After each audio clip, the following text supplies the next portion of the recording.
speaking of guys that are getting boosted up, like I know you've been firing off on Sean O'Malley, Sugar Sean. What do you think about? And I know you're ready for this, but what do you think about that after all that hype to fight? Because my next podcast guest, my last guest who I just had on, who's going to be my next posted guest, is Chito Vera.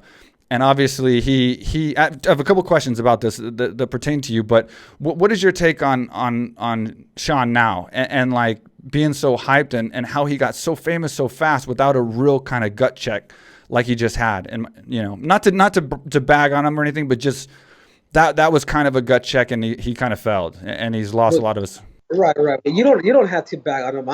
I'm going to bag on him. I'll let you do it. And I'll be honest with you, Mike. I actually like the kid. I really do, man. I was wondering that because you're giving him a lot of publicity. I was going to say, do you love the guy or do you hate him? Because you got him all over your Instagram.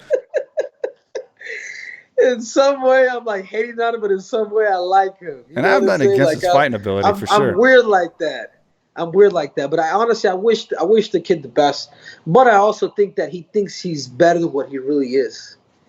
You know what I'm saying? He has, even though he's got the gifts, like he's got great distance, he's got great demeanor, great fakes, man. I watch his videos, I'm like very sellable. Like I look at all these minor little details, but he hasn't been built to freaking last. Like he hasn't been through a war where somebody you can give the pain, but can you take the pain? Right. And that's the difference between somebody like Sean O'Malley and me. Yeah, does he have probably better striking than me? Probably, because of his length and his range or whatnot. It makes him a little dangerous. But you just got to be the full package.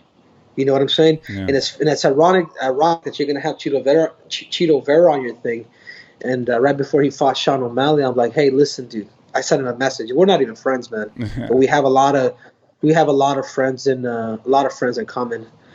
I'm like, listen, man. The way to beat this dude, make him fight his B-side, put him in the clinch, put him against the cage, and because of his stance, because he's always leading with that, he's heavy with his left leg forward.